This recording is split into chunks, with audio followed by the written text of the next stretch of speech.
அஸ்ஸலாமு அலைக்கும். Hi friends, welcome to phone kitchen. இது நேற்று சனிக்கிழமை எடுத்த விலாகு. காலையிலேயே டிஃபன் எதுவும் வேணான்னு சொல்லிட்டா பொண்ணு.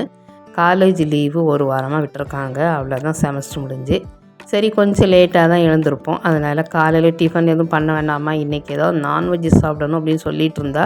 அதனால் டிஃபன் எதுவுமே செய்ய வேண்டாம், ஜூஸ் மட்டும் போதும்னு சொல்லிவிட்டு மாதுளம்பழம் ஜூஸு, அதாவது மிக்ஸி வாங்கியிருக்கோம் இல்லையா புதுசாக, அந்த புது ஜாரில் ஜூஸ் போடணும்னு சொல்லிவிட்டு இன்ட்ரெஸ்ட்டாக அன்றைக்கி அவளே போட்டுட்டு எனக்கு ஒரு கிளாஸ் அவளுக்கு கிளாஸ் தந்தால் குடிச்சிட்டு வேலையை ஸ்டார்ட் பண்ண ஆரம்பித்தாச்சு. நான் மீன் தான் வாங்கணும்னு சொல்லிட்டு இருந்தேன். அவள் சிக்கன் வாங்கணும்னு சொல்லிவிட்டு சிக்கன் வாங்கிட்டு வந்துட்டா.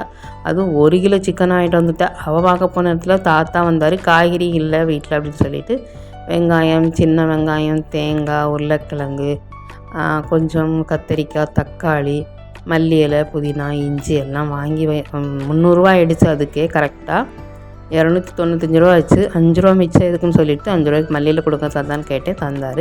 பக்கத்து வீட்டில் முருங்கைக்கு கேட்டேன், அவன் கொண்டு கொடுத்தா. அதையும் கட் பண்ணி எல்லாத்தையும் அதாவது இடத்துல செட் பண்ணிட்டேன். சோம்பேறித்தனமாக இருந்துச்சு. இன்றைக்கி சமையல் பண்ணவா வேண்டாமன்னு அப்படி ஒரு சோம்பேறித்தனம். ஆனால் எப்படியோ கடகடன்னு வேலை ஓடிடுச்சு. எல்லாத்தையும் அதாவது கரெக்டாக எடுத்து வச்சுட்டேன். புதினா இலை மட்டும் பொண்ணுக்கிட்ட கொடுத்து ஆஞ்சி வச்சிருமான்னு சொல்லிட்டேன். சரிம்மா, அவள் துணி துவைச்சிட்டு இருந்தா. நான் துணியெல்லாம் துவைச்சிட்டு வந்து உனக்கு ஆஞ்சி வைக்கிறேன்னு சொல்லிட்டா. மணியை பார்த்தா 12:30 ஆகிடுச்சு. மீன்காரர் வருவான்னு பார்த்தேன், இன்றைக்கி என்ன வரவே இல்லை. எனக்கு மீன் தான் சாப்பிடணுன்னு ரொம்ப ஆசையாக இருந்தது. அவளுமே சிக்கன் நாளைக்கு வச்சுக்கலாம், சண்டே அதுமா. இன்றைக்கி மீன் வந்தால் வாங்கினா மீன் வரவே இல்லை. சரி, நானும் சரி நேரம் ஆயிடுச்சு, 12:30 ஆகிடுச்சு, இன்னும் தொழணும் அப்படின்னு சொல்லிவிட்டு புதினாவில் ஆஞ்சி தந்தால் அதையெல்லாம் எடுத்து வச்சுட்டு அதுக்கப்புறமா சோறு வச்சுட்டு உப்பெல்லாம் போட்டுட்டு சிக்கன் எடுத்து பாதியாக பிரிச்சுட்டேன். 2ஆக பிரித்து இன்னொரு நாளைக்கு செஞ்சுக்கலாம் அப்படின்னு சொல்லிட்டு 1 கிலோ சிக்கன் வாங்கிட்டு வந்துட்டா இல்லையா, பாதியை பிரித்து வச்சுட்டு பாதியை கிரேவி மாதிரி பண்ணிடலாம், கொஞ்சம் எல்லாமே இன்றைக்கி வறுத்தரைச்சி செய்வோம் அப்படின்னு சொல்லிட்டு பட்டை, கிராம்பு, ஏலக்காய், ஜீரகம், மிளகு, கொத்தமல்லி எல்லாம் போட்டு நல்லா வறுத்துட்டு எல்லாமே இன்றைக்கி வறுத்து வைக்கணும் ஒரு ஆசை வந்துச்சு. சூப்பராக இருந்தது, அவ்வளோ ஒரு டேஸ்ட்டு. அப்புறமா காஞ்ச மிளகா ஒரு 7-8 மிளகா காரத்துக்கும் வறுத்து எடுத்துக்கிட்டேன். 1 டீஸ்பூன் கசகசா வறுத்தேன். முந்திரி பருப்பு இல்லை, இருந்தால் கண்டிப்பாக சேர்த்துருப்பேன். கசகசாவும் வறுத்தாச்சு. அப்புறமா தேங்காய் நான் நல்லா கொப்பரை தேங்காய் மாதிரி ஆகிடுச்சு. சரி, இந்த தேங்காய் போட்டு செஞ்சால் ரொம்ப டேஸ்ட்டாக இருக்கும்னு சொல்லிவிட்டு அதையும் ஒரு சில்லு இருக்கும் எடுத்து கட் பண்ணிவிட்டு அதையும் லைட்டாக வறுத்துட்டு என்கிட்ட சோம்பு இல்லை, அதனால் சோம்புத்தூள் போட்டு அதையும் போட்டு வறுத்துட்டு எல்லாத்தையும் வறுத்து ஆற வச்சுட்டேன். கொஞ்சம் நேரம் ஆறினதுக்கப்புறமா புத்தம்புது ஜாரு இருக்கு இல்லையா, அதெல்லாம் வாஷ் பண்ணிவிட்டு அதில் போட்டு அரைச்சிக்கலாம்னு சொல்லிவிட்டு எல்லாத்தையும் அரைச்சிக்கிட்டேன். சரி, இதை அரைக்கும் போதே அரைச்சி வச்சுட்டு அதுக்கப்புறமா கொஞ்சம் சின்ன வெங்காயம், பெரிய வெங்காயம், பச்சை மிளகாய், தக்காளி, மல்லி இலை, புதினா அது எல்லாமே கட் பண்ணி எடுத்து வச்சுட்டு கொஞ்சம் மீன் சத்தம் கேட்டது. 12:30 மேலே தான் வந்தார். இன்றைக்கி 1 மணிக்கிட்ட மீனை வாங்கி கட் பண்ணி கொடுக்க சொன்னேன், கட் பண்ணி தந்துட்டார். சரி, இனிமேல் சிக்கனுக்கு எல்லாம் ரெடி பண்ணிட்டுன்னு சொல்லிவிட்டு மீனை அப்படியே கழுவி ஃப்ரிட்ஜில் வச்சுட்டு நாளைக்கு சண்டே அது மாதிரி சமைச்சிக்கலாம் அப்படின்னு சொல்லிவிட்டு பொண்ணு துணியெல்லாம் துவைச்சிட்டு குளிக்க போயிட்டான்னு நினைக்கிறேன். நான் அப்படியே மசாலாலாம் அரைச்சிட்டு தாளித்து கொடுத்துலான்ட்டு சிக்கனெல்லாம் கழுவிட்டு அடுப்பில் பாத்திரம் வச்சுட்டு எண்ணெய் ஊற்றிட்டு சின்ன வெங்காயம், பெரிய வெங்காயம்லாம் வதக்கிட்டு இருந்தேன். ஒரு பக்கம் சோறு வெந்துக்கிட்டு இருந்துச்சு. சரி, இது வதக்கிட்டு சொல்லிட்டு சோத்தை பார்த்தேன், சோறு நல்லா வெந்துருச்சு. அதையும் வடிச்சிட்டு அடுப்பில் வச்சுட்டு கொஞ்சம் நேரம் சோறு அடுப்பில் வச்சுட்டு மூடி போட்டு அதுக்கப்புறம் ஸ்டவ் ஆஃப் பண்ணிவிட்டு அப்புறம் சிக்கனுக்கு எல்லாம் மறுபடியும் ரெடி பண்ண ஆரம்பிச்சிட்டேன்.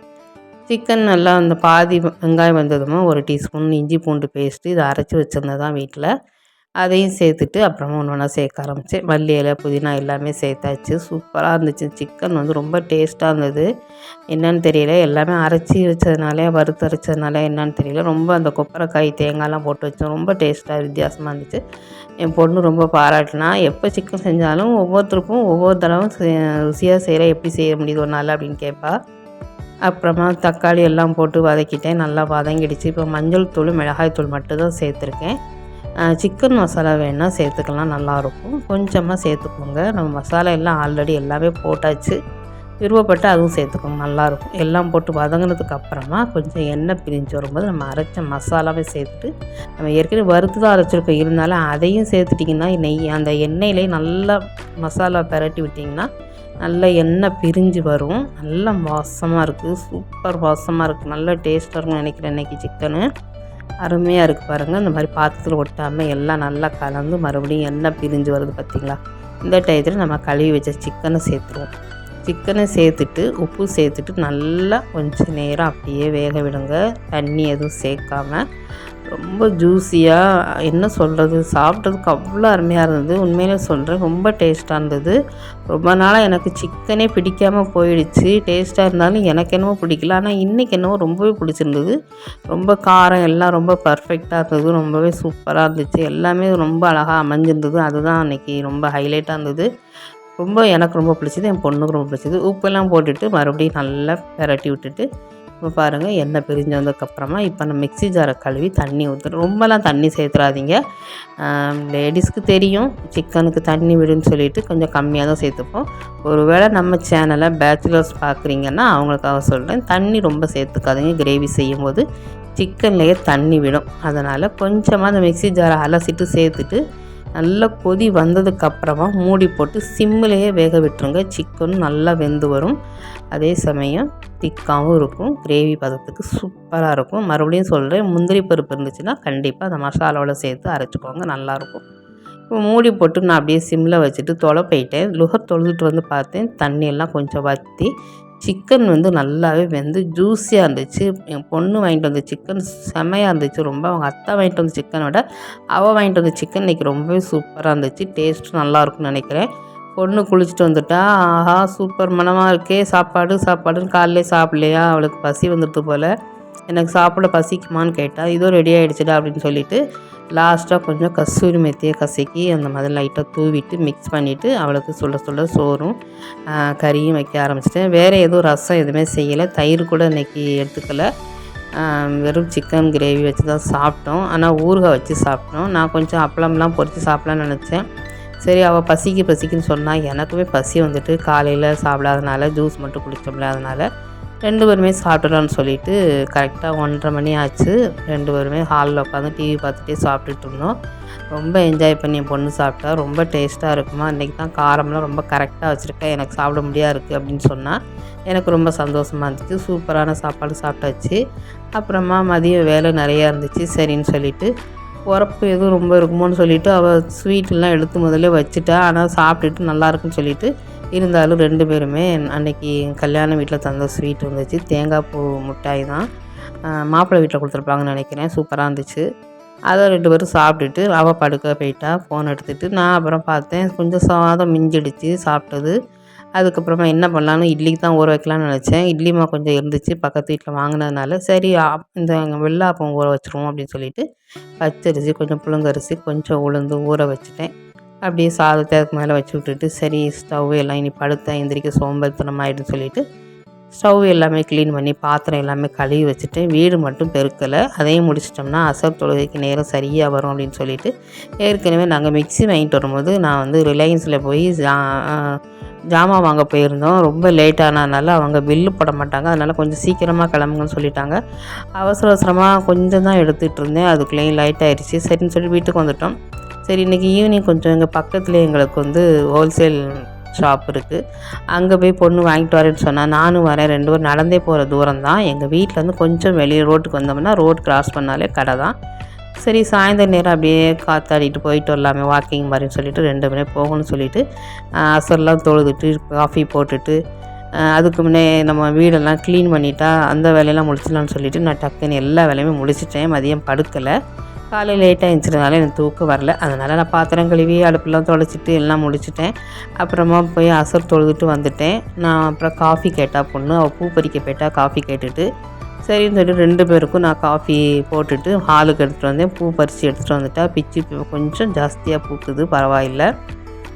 ஒரு 100 பூ பூக்குது. இப்போ ரொம்ப கம்மியாக இருந்துச்சு, பரவாயில்ல. 2 பேருக்கும் காஃபி போட்டுட்டு அப்படியே காஃபி ஃபில்ட்ரு பண்ணிவிட்டு எடுத்துகிட்டு ஹாலுக்கு வந்தேன். பூ ரெடியாக இருந்தது. சரி, நல்லா காஃபி நல்லா சூடாக இருந்தது. சரி, அதை குடிச்சிட்டு அப்புறமா பூ கட்டுவோன்னு சொல்லிவிட்டு கடைக்கு வேறு போக வேண்டியது இருக்குது. மகரிப் தொழுகைக்குள்ளே போயிட்டு வந்துடலாம் அப்படின்னு சொல்லிவிட்டு அவளும் ரெடி ஆகிட்டு இருந்தா. சரின்னு சொல்லிவிட்டு அவளுக்கு ஒரு கிளாஸில் கொடுத்துட்டு நானும் ஒரு கிளாஸில் இருந்தது குடிச்சிட்ருந்தேன். அப்புறமா பூ கட்டிடலாம் அப்படின்னு சொல்லிவிட்டு பூ நூலெல்லாம் எடுத்துகிட்டு வந்தேன். பாக்ஸ் எடுத்துகிட்டு வந்துட்டு பூ டேபிளில் போட்டிருந்தா பறித்து, சரி அதையும் கட்டிடலாமே அப்படின்னு சொல்லிவிட்டு ஒரு வேலை முடிஞ்சிடும் அப்படின்னு சொல்லிவிட்டு கட்டிட்டு ஷாப்பிங் போயிட்டு வரலாம் அப்படின்னு சொல்லிட்டு பூவையும் கட்டி வச்சுட்டேன். அவ்வளோதான். பூ கட்டி வச்சுட்டு ஷாப்பிங் போயிட்டு வந்து பார்க்கறதுக்குள்ளே பூ நல்லா விரிஞ்சிடுச்சு. தலையில் வைக்க சொன்னால் எனக்கு வேண்டான்னு சொல்லிட்டேன். நானும் அப்படியே இந்த பாக்ஸ்லேயே போட்டு ஃப்ரிட்ஜில் அப்படியே தூக்கி வச்சுட்டேன். சூப்பராக வாசமாக இருந்தது. நல்லா விரிஞ்சதுக்கப்புறமா நல்ல வாசம் இருக்கு இல்லையா, பிச்சி பூ வாசம் எனக்கு ரொம்ப பிடிக்கும். ரொம்பவே சூப்பராக இருக்குது பாருங்கள், அழகாக இருந்தது பார்க்குறதுக்கே. அப்படியே விரிஞ்சிடுச்சு. சரின்னு சொல்லி நான் பாக்ஸில் எடுத்து வச்சுட்டேன்.